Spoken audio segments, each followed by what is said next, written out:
Welcome on into DJ Film Speak, where we talk all things movies and TV shows. I have a very special guest for our first episode. You might know her as the voice of Jen Masterson from 16 and the voice of Gwen from Total Drama Island, Action, World Tour, and All Stars. Please welcome in Megan Fahlenbock. How's it going? So good. What an intro. Thank you so much. Nice to finally meet you, Dylan. Yeah, you too. I was in Q&A because you actually do voiceover coaching. So you did an awesome Q&A. I got to come in a week ago. It was a good time. Good. Thank you. Did you? Yeah, that was with Jeff, right? I do Yes. like so many of these things. So that was the one with Jeff, my engineer extraordinaire. Amazing. What'd you learn? Tell me what you learned. It's just interesting kind of seeing the headspace of somebody going into voiceover work. I believe I asked a question in regards to, is there a difference between doing voiceover on cartoons, or is it different with video games? Is it different with commercials? So Yeah. yeah. I remember that question. Great question. And it is, right? It really is. So, but I guess the core of it, I think, did I talk about the core of it being storytelling? Like that's sort of Yeah. something I always kind of want to I guess that's my MO, or it's my favorite part about why I do what I do. It's the art and craft of storytelling and just being a part of stories. Mhm. And I think we all are so unique, and we all have a story. And I think that's why I've kind of naturally slipped into being a coach as well, because I want to help people tell their stories, because everyone wants to tell their stories, or everyone has a story to tell, or everyone has a voice that they want to use. And so many people get stuck behind their voices, or stuck in their fear or insecurity, or right, anxiety. Mhm. And so yeah, now I've definitely, since the voice industry has changed a bit, and as I've gotten older and whatever, it's just changing for me anyway. So I'm a life coach. I'm a motivational speaker. I'm a mental game performance coach for high level athletes. So as a voiceover coach, I definitely, I guess the part of it that really interests me is the mental game piece of it all. Just the resilience. I've been doing this since I was 13, 14 years old. I've been Wow. a professional performer. I came right from being an athlete to being a Mhm. professional actor. I was started out as a model, and then got into commercials and joined the union, started doing movies, took a break, went back to my athleticism, I guess, and became a professional water skier, Oh, and wow. started performing all over the world as a water skier, Well, that's crazy. and That's in cool. front of thousands of people. So, when you make a mistake or Mhm. you fall, it's in front of all those people. So what do you do? And how do you get back up and do your tricks again? So that mental game is so important. And it's the same with this. You get the audition process, and then actually booking the gig and keeping the gig. Because, and as everybody knows, there's also that chance that you don't keep the gig, right? Right. And then how do you stay confident, and how do you Hmm. keep believing in yourself, when the world, or you're getting the information you're getting is, I'm not booking, or I got fired, or whatever. We can Hmm. talk about that later. I didn't get fired. Right. Anyway, but I'll let you lead this. I tend to, I'm very chatty. So No, no, it's great. I fire mean, away. I just wanted to give you a little background on, yeah, why mhm. I do all that coaching now, and really, and also just, I thought your question was so good, and it's a great intro into this amazing discussion that we're about to have, and we're already Right. having. So And thanks for and having I, me, I get Dylan. emails all the time of like different events you're having. So like if any of you are interested in doing voiceover work, because I think it's an awesome industry that can be very underrated at times. I think anyone should get into it if that's something you want to do. I mean, is there a way that they can contact you about doing that Absolutely. I stuff? mean, the easiest thing for you to do is find me. I'm on social media. Find me on Mhm. Instagram at Megan Fahlenbach, at Mega Play Coaching. Um, is it Mega Play Coaching? I think at Mega Play Coach. I can't actually remember that handle. Not yeah, Mega yeah. Play Coaching. I know my email is megaplaycoaching@gmail.com, but I also have a website. I'm actually I'm currently working on transforming my websites. My Megan Mhm. Fahlenbock website is under construction, but it'll send you right to an email. So if you even just go to Megan Fahlenbock, but I'm very transparent and very easy. So don't be shy to reach out if it's something that, yeah, thanks so much, Dylan. I appreciate it because Yeah. I think there's so many people, there's just so many scams out there right now. Like, Mhm. can we talk about the scams and how scared everyone is?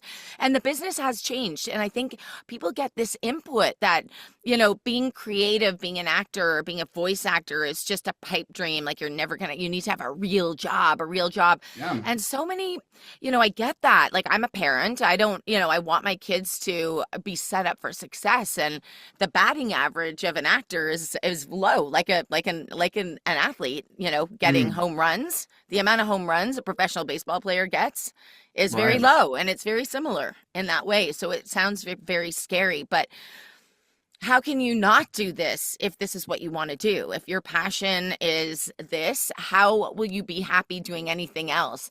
But what I do with my coaching, what I think is so important is, for me anyway, is I'm not someone that's like, just come to my classes, come, pay me, pay me, pay me, pay me, pay me.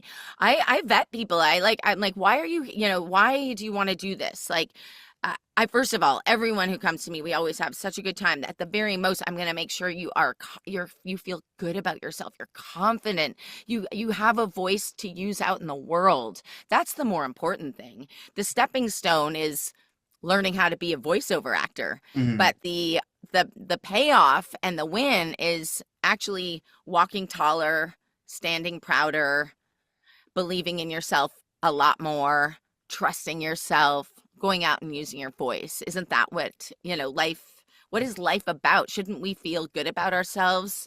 Shouldn't we feel happy? And we Right. must do what we want to do. We must be doing what we want to do, but there's work. It is work. And I think that's the thing that people think, I want to do. If I love it, then it'll be easier. And it is in some ways. When you love something, it's easier to do the hard things, but there's a massive discipline with this, that it comes with a big discipline. It comes with a lot of rejection, a lot of in between. It comes with a lot of self-motivation, doing other things. That's why, like, starting this other business, this coaching business, that's something else, right? Yeah. That takes work. And would I rather just show up on set and be an actor? Yeah, but that also takes a lot of work, right? To be prepared to show Mhm. up on set and do the work and be confident and do good work, do great work, be a great artist. So yeah, there's lots to it, but please reach out if you've thought about it, or join my lives. I'm going to do a live after this, actually. Oh, really? That's awesome. Yeah, I'm doing a And- live right after this. I'm just going to go right from, in fact, maybe we'll do a live at the end together. Maybe oh, I'll, really? That would I'll be bring us cool. in together. Yeah, I think I might do that. Yeah. Oh, that would be awesome. And the thing I Yeah. love about some of the live streams that you do and some of the Zoom opportunities you give to folks is you bring in casting directors that have been in the business for a long, long time. I know you had a casting director on a week or so ago. I think I saw on your Instagram, which was awesome. Obviously, I was on with you and Jeff, which was great.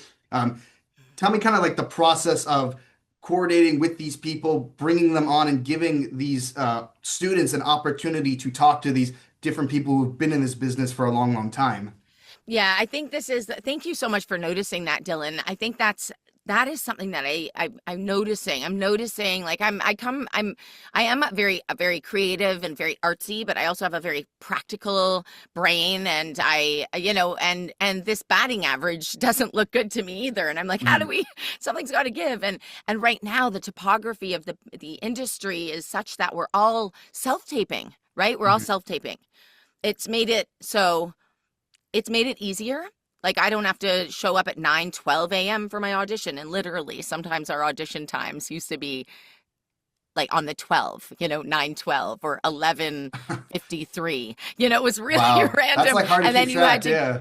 get across town or get across wherever you were to get somewhere. Let's say we'd have Saturday auditions. So let's say you had plans to go away for the weekend on a Friday, and something you've been looking forward to for a while, you haven't you didn't really think about a Saturday audition coming up, and Mm-hmm. you're running out the door and bing, you get a text saying audition tomorrow morning at 9 a.m. at Powerhouse, or whatever. So Mm-hmm. it can really, that was really disruptive. Like those days were very I could never plan my family. We were going to, my in-laws for the weekend. I'd have to not go, or go to France, Right. not go, or I'd get a booking, not go, or whatever. Anyway, so nowadays, like bookings definitely still take precedence. And I do those in studio, or even if I do them here in my booth, it's Mm-hmm. still a determined time. You're still owned by that production, and on Right. camera's even different. You book something, you're owned by them for wardrobe fittings and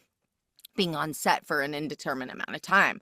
So there's a lot of things about that would not gel for a lot of people. Like there's an inconvenience factor with, your life stops now. There's no, oh, but I had things. I was going to a Comic-Con this weekend. Like, nope, not anymore. You're going to work. Right. So, and that's what I'm noticing with some of my clients. Mm-hmm. They're like, oh my God, like I have an audition tomorrow. I have no time. I'm like, this is what you signed up for. This is what Yeah. you wanted to do. You have to drop everything. But I don't want to. Yeah. Well, what do No. you want? What do you No. want? So anyway, back to why I'm bringing in all these casting directors and the engineer, like Jeff working with an engineer. Mm-hmm. I just realized that, we're all putting ourselves on it's self-tape, self-tape, self-tape, self-tape, self-tape. We don't get any feedback. You just don't hear. And on to the next. Either you hear, you booked it, yay, or you don't hear ever Mm-hmm. again. And then you just audition and audition and audition. And because we're all self-taping, guess what?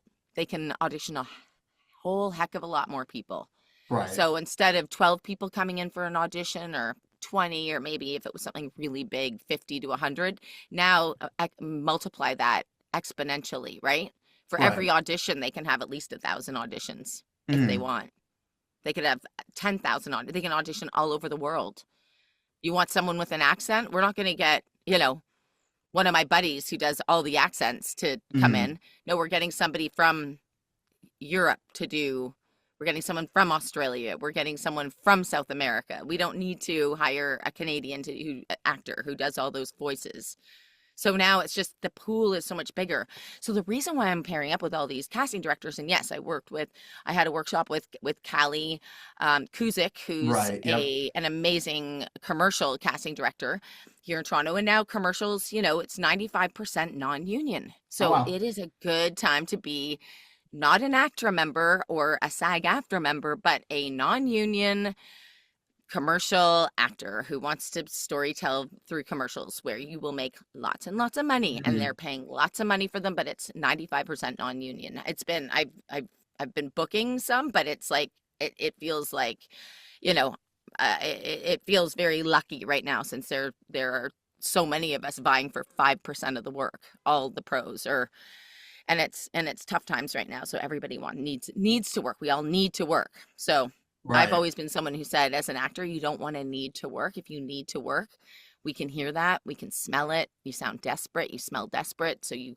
never want to be in a position where you need to work. I don't feel Mm-hmm. comfortable living paycheck by paycheck personally, or especially when my paycheck is like I don't even have a regular paycheck. Right. So I may be living paycheck by paycheck, but I have control over that paycheck. So Mm-hmm. it's always good to have something else going on. That's one of my little fun facts. Like, you have to have something else going on, so that you're not desperate. But anyway, so pairing up with these casting directors, Callie, and next week I have Sherry Dayton, so that she's an animation casting director, amazing. So both of these casting directors, they get hundreds, thousands of tapes that they listen to, and they've also directed thousands of sessions. They are directors extraordinaire. So, I'm one person I do all the self-taping, and I do Mm-hmm. all the working, and I have the mental game of being a performer, mixed with these casting directors who know exactly what it takes to book an audition. They're booking people every day. They know exactly what you need to do in an audition to be bookable, or at least be in the right. They can only take one of us. So for Mm-hmm. sure, in every audition, there may be 10 of us that are amazing, and it's going to come down to one. There's nothing you can do about that, right? If you're Right. down to the last 10, that's pretty darn good. You want to be in that, right? And it's going to Mm-hmm. be you one of these days. You want to just keep hitting. But you don't want to be that person that they're like, oh, they don't know what they're doing. Oh, they don't know what Mhm. they're doing. And there's going to be 1,000 of those. So that's why I just, I can tell that people are like, I don't even know what's happening. I don't even know if I'm being heard. So I'm like, let's pair up. So why am I pairing? I have a great relationship with these people. We all believe I'm not pairing up with every casting director. I'm pairing Right. up with the people that I'm collaborating with, wonderful, wonderful human beings who believe in the art of storytelling. I'm trying to demystify the relationship between actor and casting director because we're Hmm. all in this together. Right. There's Yeah. no point. You don't need to be nervous for a casting director. They want you to be great. If you're nervous, I mean, we're always a little nervous. That's normal. But if we're so nervous to meet this casting director, how are we going to perform if we're nervous? Like how you got to be like, hey, Sherry, like, so nice to see you. You know, what are they looking for? What are what, like, any more intel you can give me? Great. Thank Mhm. you. All right, here we go. What do and I'm going to play in my power. So, and you want to be able to play in your power. So that's why. Yeah, and Anyway. I think it's a cool thing because you're getting so many different perspectives from all these people you're bringing on. You've been doing this for a long, long time. These casting directors have been doing it for a long, long time. So having that passion and that drive to hear these different perspectives is a great thing. I wanted to ask you, since interacting with your students and these people that you are bringing on, what have you learned from these experiences so far? Because even those that have been doing it for a long time, I think we are all still learning every single day. What's something you've taken away from this experience so far? Oh, that's amazing. Good question. Yeah, I always try and have a beginner mindset. I think that's kind of what you're saying. I always try and enter anything I do with a begin. I'm always up for learning. I definitely don't come in with I don't have an expert mind. I don't consider myself an expert. I think of myself as Hmm. always a student of life. But I have expertise or I have experiences that I'm always willing to share, take it or leave it. This is what my learnings from something I've done. But what I learn every time. So, and the thing about, Sherry, for instance, who's that's the workshop that's coming up. Hmm. I took her workshop. I took a workshop a few months ago. So I decided to be a student of hers. So I didn't even, and then when I was a student of hers, as a student, I learned a ton. I learned that my voice has changed a bit. Oh, I learned a really? lot about the industry. We're not voicing kids anymore. Hmm. Adults are not voicing kids. Kids are Oh, voicing kids. It is yeah. a good time to be a kid in the business. So yeah, being that's something that is something I learned. Just in terms of pacing and tone, like I always learn from everybody. I even learn from my students, but I guess just really some fine tuning things and some trends, like trends that have changed. That's something I've learned recently with like demos, for instance. Something I could impart to anybody who's doing their commercial demo. Something that Callie imparted at the last workshop was you only need about 4 commercials on your demo. That's Hmm. all. But nice range. That's always a part of it. You want to have range. You want to have different tones, but you only need 4. We used to put 8 on, and your demo should be a minute. And Sherry will say, we don't overprocess your demo. So many Hmm. people charge thousands of dollars for demo for all this fancy schmancy stuff, and it just sounds. Then your voice sounds like it's being squeezed or Hmm. synthesized. Also, another hot tip is when you're figuring out what voices to put or what characters. Voices is also a bit of a misnomer. It's not just a voice, it's a character. It's building a character from the bottom up. Like Gwen is not just a voice, Hmm. it's living and breathing what this human, this cartoon human is, and then the voice sort of comes from that. But Hmm. it's something that Sherry will say is just really, you want to be playing in your voice. We want to hear your voice and then Right. what you can do with your voice. But it's really about the acting. Oh, And that's wow. something I've always coached. I mean, Yeah. I'm an actor at first and Right. foremost. So I start with acting. It's not, oh, look at all the voices I can do. My voice can do this. It's like, it's not substantiated by anything more. You're going to be limited, and this is we want to hear smart tactical choices in your audition. So if you're just a voice, it's going to be hard for you to act. Right. And like speaking of that, because obviously I think everyone knows you for voicing Jen and Gwen. How did you find those characters? Like, was it all written? What did you add to it? Because I think you did a phenomenal job on with both characters. Did they change from season to season? Because I know, like Gwen, for example, had different character arcs on Island, Action, World Tour, and even All Stars a little bit too. Did it change throughout those seasons when you were voicing that character? I think naturally it does change for all actors when they're on a TV series. I don't know one actor on camera or voice that would say it never changed, because you just become, when you start out on a series, you're still sort of finding the role, finding the character for yourself. So the first Mhm. season can be a little bit wonky, and that Right. if you can, I'm sure that's something that you can see that with TV Mhm. shows that you love. You're like, oh, they're still trying to figure themselves out, and then by second season they know each other so well. And and that definitely happened with both Jen and Gwen, both 16 and Total Drama Island. For me, I just felt just that much more comfortable by second Mhm. season. The first season you're kind of figuring out the character and figuring out the people that you're working with. But yeah, but both those characters. So Jen, what did I add? You asked. Yeah. The ad libbing can really happen. You can add a lot of, Mhm. and as you get to know the character, and as you get to know each other, and as the trust, there's something about trust. Like trust is so key Mhm. with all of this, right? You have to learn, and that's earned, right? It's not an immediate thing. So you start to trust each other. You also, knowing how well the show is going, you realize you Mhm. can start taking more artistic liberties or not, right? The fans really like things, and that's something that you could really see with Total Drama Island. People get, there are a lot of big emotions around Yes. change, right? And Yes. there's certain seasons people just Mhm. hate because there was so much, it's just too far away, or like their favorite characters weren't on. They want things just the same. Yeah. No, Um, I will say when I was we finished watching Total Drama World Tour, my girlfriend and I, and as soon as the scene happened where Gwen ends up kissing Duncan on the plane, she's like, I hate Gwen now. I was like, it just brings out those emotions, which is yeah, cool. and this is life, right? Like that's Yeah. the best. You want that. You don't want everyone to, you hate Gwen in that moment. You might Right. hate Gwen in that moment, but you still love her. You're just like, oh, Right. why would she Yeah. do that? Why did she make that choice? I would have never done that. And yeah, that's the fun part. That's storytelling. That's the thing, because somebody out there is kissing someone they probably shouldn't be, Right. And is it a different right? experience? Because with 16, you're working with the same individuals, but with like Total Drama, for example, because it's an elimination show, you don't know exactly who you're going to be with it on a given episode. No, and you don't know if this might be your last episode. Right.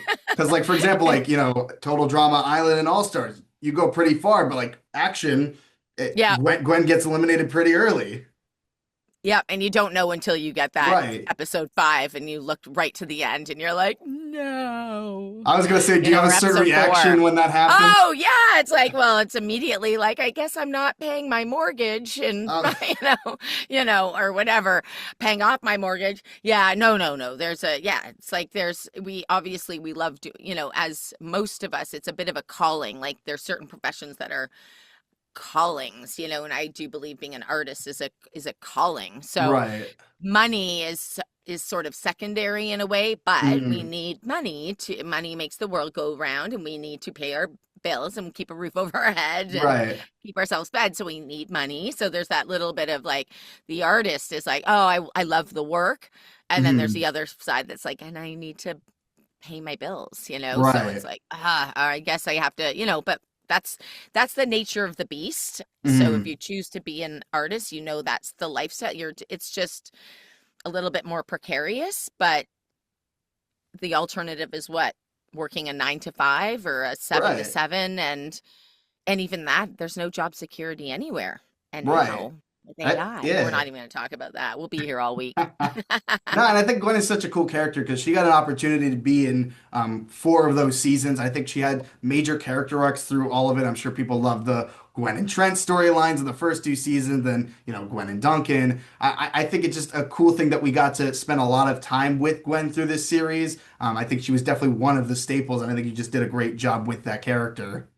Amazing. Thank you. I think there are seasons that could be had still. I know there's a Oh, lot of theories out there about Gwen and Courtney or Gwen and Mm. Lindsay and Gwen. And I think that could have been, I think that was a missed opportunity actually to Yeah, I have that think, you know, storyline on that series, you I know? know, I know not a lot of people are a fan of Total Drama All Stars. I feel like a lot of people felt that some of the characters got a little derailed. I don't know what exactly may have been the reason for that, but I do hope. I mean, question for you: if you had an opportunity to do a Total Drama season again as Gwen or maybe even another character, is that something you would be open to do?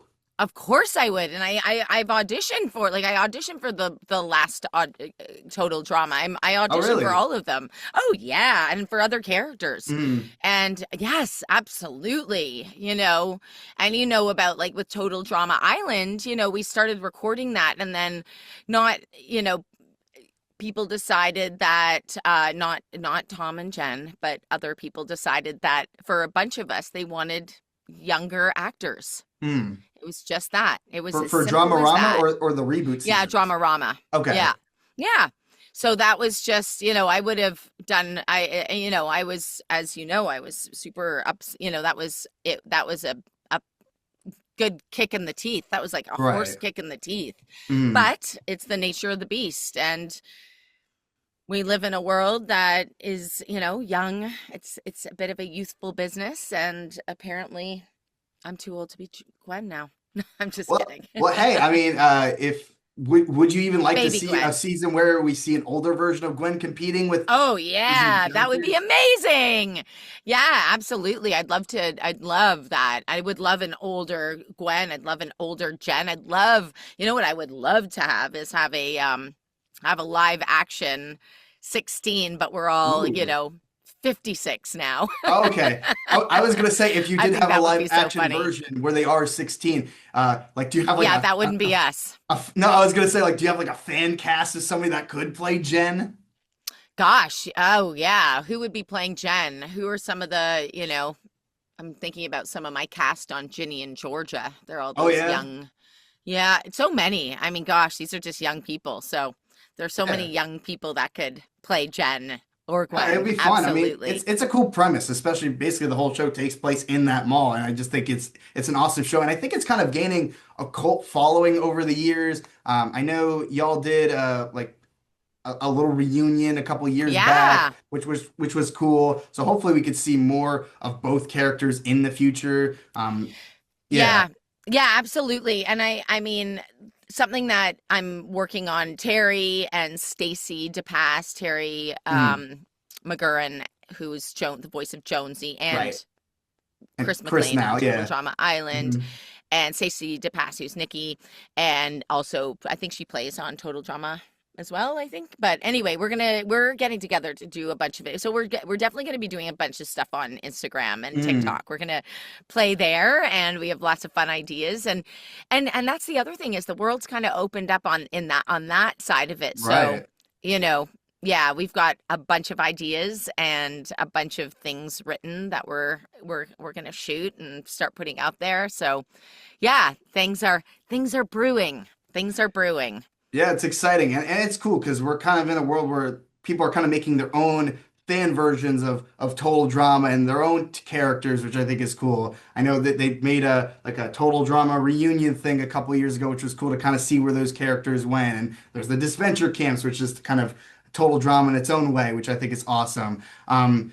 Where do you see Gwen or Jen today if we were in present day? If we were in present day, oh, I think Gwen for sure would be. I think Gwen now is definitely somebody that, I think we see a lot more of Gwen nowadays, Mm, right? We see more Gwens yeah, nowadays. I think Gwen back then, which is, I think, a lot of the reason why Gwen has become such a role model, I guess, for lack of a role model for people, because people could really identify with her personality. And nowadays, now we're just so much more open mm, to difference, and that not everybody is an extrovert, or not everybody is, a cheerleader, and not everybody right. is blonde hair and blue eye. I mean, Mm, she's they're still both white girls, and that's why I voice them because I'm a white Right. girl. So, but there's something more colorful, I guess, about Gwen in her character that I think Mm, would appeal today. Um, and Jen, I think, represents very much, just that sort of high energy type A human that very much is part mm, of this world today. So I think they both fit in their own way. I think they fit in very easily, very mm. easily. Yeah, a great. Yeah. Like I think Jen would do very well. She's very type A and very driven, and we live in a type AAA world right now. Yeah, no, it's awesome. And again, I do hope we get to see those characters again, even if it's a cameo, because I don't know if we'll get another reboot season, but it would be awesome because I know Owen had a cameo in the last season. It'd be cool seeing Gwen again, even I if it's for a hope short period of so. Just time. put out the love. I mean, the only Yeah. other thing that, I'm doing where it's sort of keeping Gwen alive for me and Jen alive and all the characters I've done, I guess, is doing conventions, doing Comic Oh, Cons, yeah. So yeah, like I'll be in Niagara Falls. So in Ah, that's December cool. 6th, I'm going to be in Niagara Falls. So people can see me there. I was supposed to be at Planet Funk this year, but with everything happening in with Canada and the Hmm. US, I just thought I'll maybe come next year when everything's kind of calmer. Hmm. The world's a little It's crazy right crazy. now. It feels a Yeah. little unsafe, but I'm not leaning into the fear of the world. I'm trying to Hmm. just be here to have great conversations about peace and how we can have an emotional or emotionally emotionally intelligent conversations around what's going on. We can all have different opinions, and Right. we all will, and we're all different, but we just need to be accepting of each other and live in peace and harmony, right? Isn't Yeah, that what we yeah, it'd need be and want? great. Like Yeah.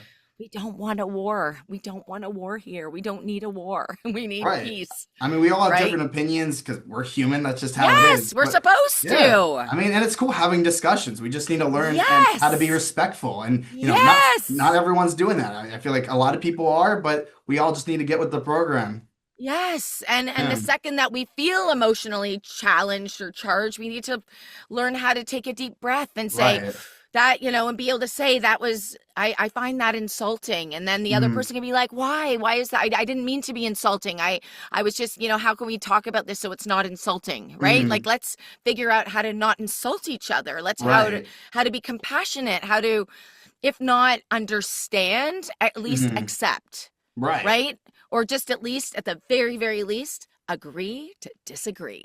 Plus, we're all stressed out as it is. Why add on extra unneeded Why stress? not? Like, just how about make Yeah. remember the 60s slogan, make love, not war. Like, I'm Right. all for that. Like, just give me a hug, give me a Mm, hug or hug someone else and just, we're good.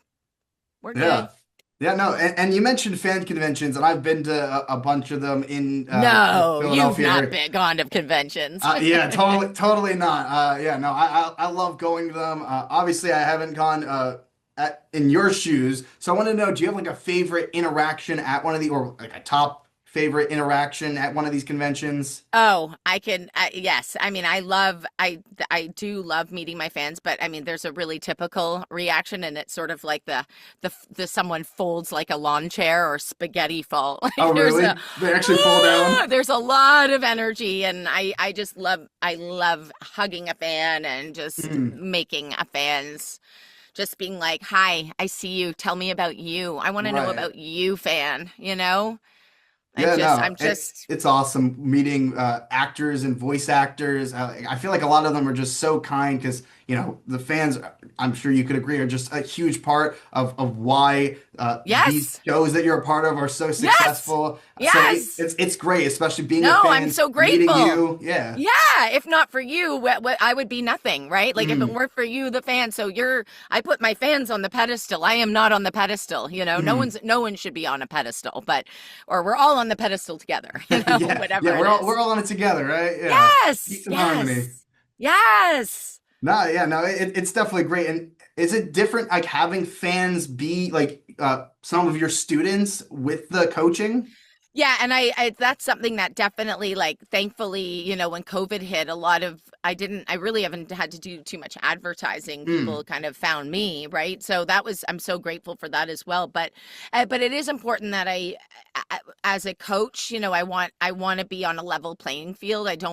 I'm very aware of power dynamics, and I'm not, I think power dynamics are very, very can be used very dangerously. We mhm. all know the stories of people who abuse power. Right. It's like age discrepancies, and just even this power dynamic, being a fan and an actor or whatever. I really like to bridge that, demystify that, make sure that we're equal, and that sometimes just takes a while, right? But it Mhm. doesn't take long, because in my sessions, I'm very quickly, my fan slash student very quickly realizes that, I'm a fellow goofball. We're here, Mhm. they're, we have a great time very quickly, and usually my students become less nervous very, very quickly, but everyone's Yeah. a little bit nervous, even if they don't know who I am. I do have a lot of students that are like, "You were the voice of Gwen? I had no idea." Like, Mhm. that's also a very funny reaction. But it's important that, first of all, that's another reason why I'm always happy that someone finds me, because I do feel like I am a very, I take my teaching very Mhm. seriously. I take that role very seriously, and I work with lots of kids as well. And I have a very safe Zoom room, Right. or wherever we meet is always very safe. Parents know that they've got someone who they can trust. I don't have relationships with my students. I That's a don't, good thing. all Yeah. those things that you cross, like all the lines that have been crossed, Mhm. crossed over the years by God. We all know the stories. So, no, that is something I take very seriously. And, there's always a very safe contract that I have. But at the end of the day, I think what I give to my students, what the testimonials are, is they realize that they believe in themselves, that they too can do this. There's a belief in themselves that comes out of Mhm. working with me. Um, that is in them. It's not me. It's them. It's on you, right? Right. This is your journey, not my journey. I'm Mhm. always honored to be a part of it, and I'm glad they found me, because I know I'm going to send them out in the world better than they came to me. That's my Mhm. MO. And also, whatever they want is what I want. I meet my students where they're at. It's not my agenda, it's your agenda, right? Right. Yeah. She's not scary, people. Like, I'm not scary, it's all good, It's a and great I time. am probably a little bit more Jen than Gwen, but I have a Mhm. lot of Gwen sides, I'm, I'm definitely a people person. So I work with a lot of Gwens, and I work with Mhm. lots of Jens also. And, you know, we're all, who we are, and it's what you bring to these characters that is so exciting. So you do relate more to Jen than Gwen, personality wise? Yeah, I probably am more of a personally, I'm probably more of a Jen. Like, Mhm. I'm an athlete. I'm very outgoing. I try everything. I'm not afraid of anything. Right. I've never been afraid of anything. I came out of the womb running, I've Mhm. been going after everything I've wanted. If that's happening and I want it, I go for it. I don't let anything stop me. I've always, from a young age, maybe it was more of an ignorance is bliss that got me going. I Mhm. jumped into things that I had no idea how scary they were, but I just owned it and went for it because I wanted it, and I believed in myself, and I love myself, and just I don't let anything stop me. I try really hard not to let myself get in the way of myself, Mhm. if that makes sense. I don't, that's really, I think at the end of the day, what we're all trying to do is get out of our own way. Right. There's the only thing in your way is you. You can Mhm. have all the excuses in the books, right? People like to have, Right. well, I would be, but that's just an excuse. Mhm. Sorry, it is. Yeah. And even excuses, even if it's a legit excuse, it's still, what's that? What? How does that serve you? I Mhm. would do that. A lot. If it's like I can't, I would do that, but I don't have money. We'll figure out how to do it. Like, figure out how to learn it without using money. Or Right. whatever. Like, it's just, we don't want to be a victim in our own life. We want to be the main player in our own Mhm. life. We Yeah, don't and want I to feel like be that discourages a lot of people just in terms of finances. Like, oh, I can't get the best equipment, so I shouldn't do it. be the best actor. Honestly, like, I don't have the best equipment. Be the best actor. Be the best Mhm. actor. Do the best. None of that. those are just excuses. I've never used those. Like I didn't grow up with Yeah. lots of money. I had to use what I used, and I just made sure I was really good at it and really confident at doing it and really like I just went for it. You got to go for it. You got to Right. get out of your basement and get out in life and be a part of community. Yeah, what was that role? And it doesn't have to be voiceover. It can be, in front of the camera. What was that one role you had where you said, "Wow, I'm really doing this"? Everyone? Oh, every one of them? Yeah, I think Yeah. every time I get something, I'm like, wow, I'm really doing this. What was the Like, first role you got? do you mean that, like, when I was 13 years old, the first job I booked? Yeah, what was the first job you booked? I booked the first non-commercial. I did a lot of Mm, commercials when I was young, but I booked this movie called Lena and My 100 Children, and it was an NBC movie of the week. One of these mm, movies. It was in the 1980s, 1987, and I was flown first class to Budapest, Hungary, to mm. shoot for 6 weeks, and I was like, wow, I'm really doing this. Wow, wow, that's Yeah, cool. my head was shaved for the character, and Oh, really? hmm yeah, Wow, I was yeah. 16, and then I guess with it was with 16, when it was greenlit for the second season, like, wow, Mm, okay, good.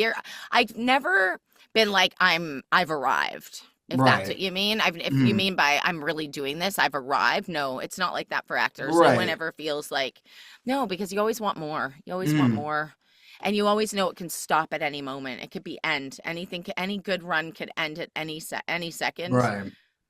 Yeah, And, no, yeah. sometimes you can get these like jobs that you think, oh, this is going to really take my career somewhere. This could be the one. I've had so many of those. Like, Mm, there was a I did an episode of La Femme Nikita. It was just called Nikita way back when. And then they were going to do a spin-off series with mm, the group of kids that I was on the show with. We were the guest stars of that episode. And they were talking about a spin-off series with us. And so there was like this thing, oh my God, I'm going to have my own series on TV, like on camera yet. Like this is, and it just didn't, another mm. series got greenlit. Ours went away. So it's a constant like, this great thing's in it, and then, I got this great role on Ginny and Georgia, and then they sort of let the storyline go.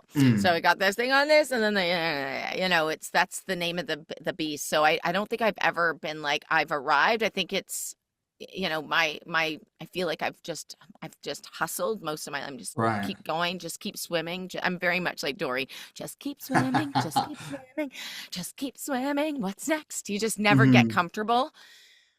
Plus, I don't know. I was raised in a very, tumultuous household. I'm used to turmoil and tumultuous and just just keep going, keep fighting Right. and advocating for yourself. So what inspired you to do voiceover? Was it a specific person you were listening to on different shows? What got you into doing voiceover?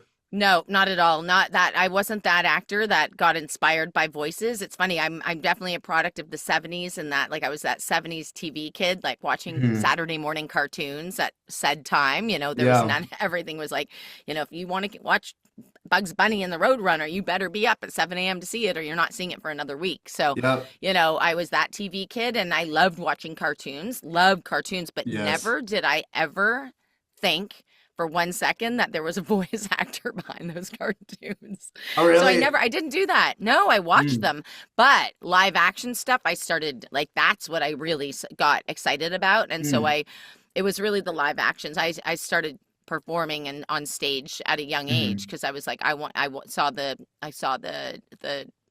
Broadway show Annie off Right. Broadway though. I was like, this is what I want to do. And I tried out for our school play, Peter Pan, and I was Peter Pan. And that was that, I was like, I've arrived. That was my Mm. I've arrived Oh, moment. there you go. Grade 6, Peter Pan in my school play.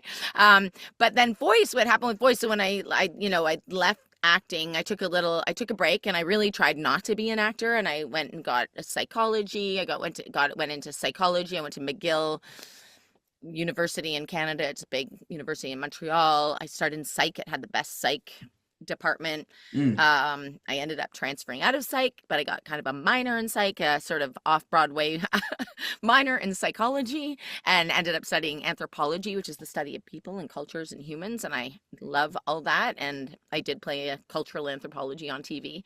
Um, one day, but it was while I was back acting after I'd, become a professional water skier, and I was living in Asia, and then I went to India, I went to Bollywood and did some backpacking and traveling all over. Wow. And it was while I was kind of watching films, living abroad, thinking about what my next move was going to be, which was I wasn't going to be a professional water skier and stunt woman Mhm. forever. I was still trying not to be an actor. I was trying to figure out what I was going to go back to school for, because Mhm. I am kind of I am intellectual and value education, and always felt like I have a voice and I wanted to use it. So but watching movies, I thought I will be kicking myself forever if I don't do this. Mhm. So I went back to Canada in the later 90s and started acting again. And it was when, as an adult, that people started to say, wow, you've got this really unique voice. You must do a lot of voiceover work. And I hadn't even auditioned for voiceover work. I was already on TV, and I said, no, I've never. My agent didn't even mention voice. I didn't even think about that because I didn't Mhm. go to traditional theater school or film school. I all my training has been like boutique stuff, like in the same way that I'm a kind of a boutique coach, right? Mhm. So I just studied with lots and lots and lots of acting teachers, and then so I started studying voice, and then I started booking things. Yeah. And is it any harder to book roles? Because I know you've said in other podcasts, that you might not have the best range. Does that As a matter in, voice, yeah, as a yeah, voice, yeah, voice? I have Yeah. more range as an actor, I think, yeah. Okay. So But is there a but difference but between the two? yeah, I mean, I guess my range though as an actor is limited by what I look like, right? And with Okay. a voice, as a voiceover actor, I'm not limited by what I look like, but I am limited by my voice, my Hmm. tonality, and by what my voice can do. And my voice, I don't have, you know, 5 octaves. I don't have a Right. 5 octave. Someone with a 5 octave range is going to have a much bigger range with their Hmm. voice. So I work my strengths are. I'm a good actor, so I bring Right. lots of acting. That's what my range is more in my Hmm. acting, and in my creative and my willingness to just play. So I love the idea of being the voice of a turtle. That's something I couldn't do live action. I could be the voice of a turtle. Right. I could be the voice of a 80-year-old turtle, right? But I Hmm. can't. I'm not playing an 80-year-old yet on camera. Right. So with Right. that, in that way, there's still lots of range. Hmm. But so for somebody out there who's like, I don't know if I have a great range. Yeah, don't let that stop you. Like, think Hmm. about you can always look to our greats. Look at Neil Young as a singer. Right. Would anybody ever listen to Neil Young's voice and say, wow, he has the voice of an angel, he should be a singer? No, Hmm. no one's saying that about Neil Right. Young, but he's an awesome musician and storyteller and story singer, and we love his voice. It Hmm. works with his music. He figured out how to use his voice. You just have to Right. figure out how to use what you've got. Yeah, and I think the Use what closest you've you played to an got. 80-year-old, I think, didn't you in Dramarama come back as Gwen to play like a really old version of Gwen in an Yes, episode? So exactly. so it did So happen. it all Yeah. happens. So, it's all possible. So it's just Hmm. that self-belief and that Right. that drive and always trying. Like, just keep trying. Right. What's Yoda's famous line? There is no try. Hmm. Do. There is no try. Do. Something like Yeah. that. So, in terms of when you are in the booth, do you do a lot of it by yourself, or do you happen to do it with other people? And is there a specific one you prefer? Do you prefer being on your own, or do you prefer bouncing off with other voice actors? Oh, I much prefer bouncing off of other actors, always. Like when we were recording 16 in the early days, we were all in the booth, and that was a Okay. dream. That was a dream. Yeah, it took longer though, because we're Mm, goofy in the booth. So I find like the producers find it a lot easier if you just come in one at a time and we just get your stuff. But then sometimes you have to figure out what the pace is because you have to know what the other person is saying. So every right. once in a while, then they'll play what the other person recorded so you know Mm. how to respond. No, it's always better together. And do you And have like nowadays a it's all yeah? self-taping. So when you're self-tape, I have to Mm. think about what the other character's saying. And I've Oh, got to get in the headspace of the other characters. do you ever get the lines from the other actors just so you Yeah, can yeah, feel it you out? will. Okay. Yeah, yeah, they'll play that for you if you're on a show. Okay, Hmm. that's cool. Do you have like Yeah, yeah. They or set you up for success. Yeah, and I don't want to like say favorite, but do you have a couple people that you've loved to be in the booth with over the years in your I mean, I career? love being in the booth with all of the 16 people. Everybody I've Right. worked with, everyone I work with, you have to love who you're working with. So, Mm. but like, I've remained friends with certain people that, because I love being in the booth with them. But honestly, 16, we love being in the booth with each other. Okay, that's good. We all You could loved it. tell in Yeah, the yeah, yeah. show. Yeah. And we're all professionals, right? We just, Mm. you're like, we're on a show together. We got to love each other. And that's what you do. When you're on a show, you love each other. It's like going to camp, summer camp, Mm. apparently, if anyone goes to summer camp. Yeah, But and then of I used course, to like work if at you're one. Yeah. yeah, it's maybe Yeah. not for everyone, but Yeah. sometimes you do hear about these things on shows that go on for, and then there's animosity, and yeah, Mhm. I'm someone who gets along with everybody. It's usually somebody doesn't like me for some reason because I don't know why, but I like everybody. Nobody, I don't know who doesn't like me. I mean, I'm sure you can't be liked by everybody, Right. but I always pick. I can always find one thing in somebody that I really like. Mm. I had a love interest on something once, and I didn't. He went out to strip bars at night. I didn't really love that I had to make out with him the next day, because he Oh. was out at strip bars the night before. So I Mm. was trying to find one thing that I loved about him. And so that way I was able to love him on the show. Right.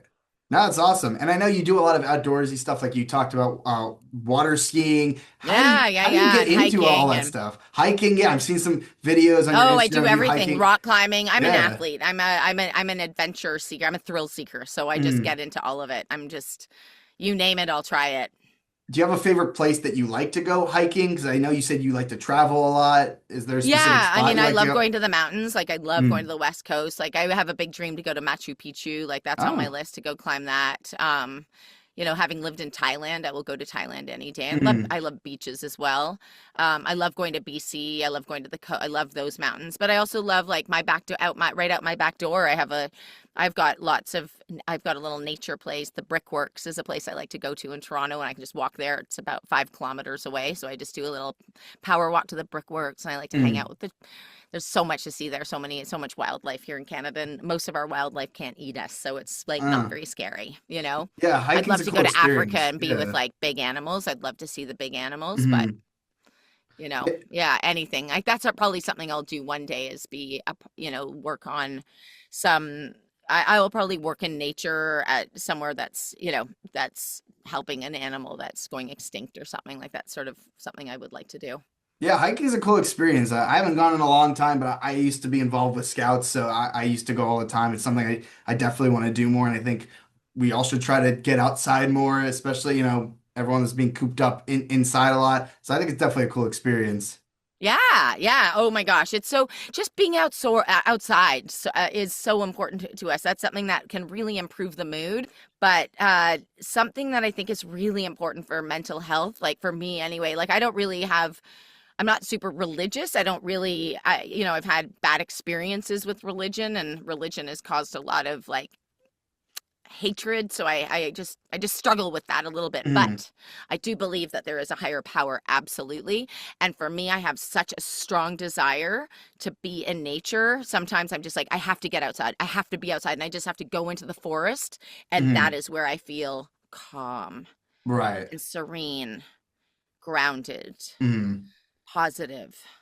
I feel like something there is, when I feel like, oh my gosh, like if I'm feeling stressed or like nothing's possible, I go out into nature and I feel like everything is possible. So I know you're a big hockey fan too. How Oh did yeah, and I still how play. did okay? How did you get into hockey, and what, like, do you watch hockey a lot? Do you watch NHL or any other leagues out there? PWHL is my new favorite. Okay. Professional Women's Hockey League is my Mm. new favorite league because as a young person who really wanted to be a professional hockey player, but I was bound by, all I had was the NHL to look to be a Right. professional hockey player. Mm. And in the 70s, that was, it was Wayne Gretzky and Yeah. and Daryl Sittler were my role models. And when I wanted to play hockey, I had to pretend I was a boy most of Oh, the time. really? There were no girls when I lived in this one town, and they said there's no girls hockey here. So Mm. I said, well, my name's Michael. Oh, Can I wow. now can I play? And they said, yeah, you sure can, Michael. You So I pulled played a hockey. Milan right there for it. Yeah. So there I played hockey as Michael Mm. Fahlenbock, played hockey for a while, and then they found out, and I was one of their top scorers, so they kept me. But Wow, there were that's games that awesome. there were games that they wouldn't start. Like Hmm. I went to a tournament, they would not start the game until I got off the ice. Okay. No girls allowed. Mm. Imagine that today. Right. So I moved from being a wanting to be a professional athlete to being a professional actor because Meryl Streep I could see myself in. Right. No, I Yeah, but mean, anyway, but my yeah. daughters are play hockey players, and my one daughter just made Team Ontario. Wow. And so That's awesome. she can play hockey because, yeah, so I'm a big believer of, the 80% of the world's female leaders come from Hmm. sports. Oh So yeah, I definitely. just think sports are so huge. But yeah, I know I am a big Leaf fan. I love the Toronto Maple Leafs. And Okay. this is their year. This is their Oh year. And I yeah. love watching softball. I'm just all about sports. I'll play any sport anytime. It's just everything's about Yeah. probably getting a dopamine hit or something or just having fun. I love sports and I'm having fun, unfortunately you I'm know? unfortunately a Flyers fan, so we don't get much. I mean, with the NHL. Yeah, well, you never know. This could be a new year, Yeah, right? they got a new coach. They got some young talent, Matvey Michkov. I like him. So hopefully, I mean, I'm not the biggest hockey fan. I'm a big NFL, NBA, and MLB fan.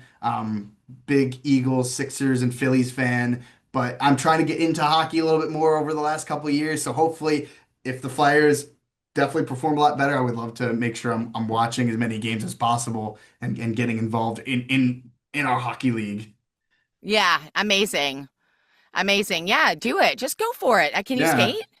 No, I tried to like roller skate when I was younger. I was not good at that. I've never tried to put on any ice skates. I feel like I would fall all over the place. Yes. Yes, you will. You have to learn. Yeah, I know. It's like riding You a have to bike, you start. You know. are going to fall. It's why I'm a snowboard. I was a Right. snowboarder, like I coach snowboarding. Yeah, Mm. you fall. That's part of it. That's part of learning. You have to be bad at something before you can be good. I know. I just was always afraid of doing that. I don't know why.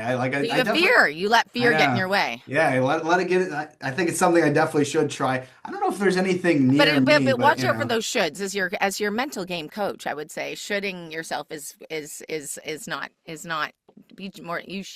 Do you want to? Do you don't? That's pressure. Yeah. Shoulds are pressure. No, I like that. It's definitely something I definitely want to try at some point. So maybe I'll have to look into it once it starts getting colder because I feel like it's better when it's cold out and you're in the mood to put on the ice skates and give that a try. Whatever's going to set you up for success. Yeah. No, this was awesome. I definitely appreciate you hopping on and being the first guest here. It definitely means a lot. Thank you so much, Megan. Dylan, thank you so much. Honored, really honored. And I hope everybody enjoyed this. And I look forward to listening to it myself. Yeah, I mean, and make sure you check out Megan's voice coaching, and she does so many other things. So just check her out. Where can they find you again? You can find me at Megan Fallenbach and at Mega Play Coach on Instagram. You can go to my website that is under construction and send me an email there, megaplaycoaching@gmail.com.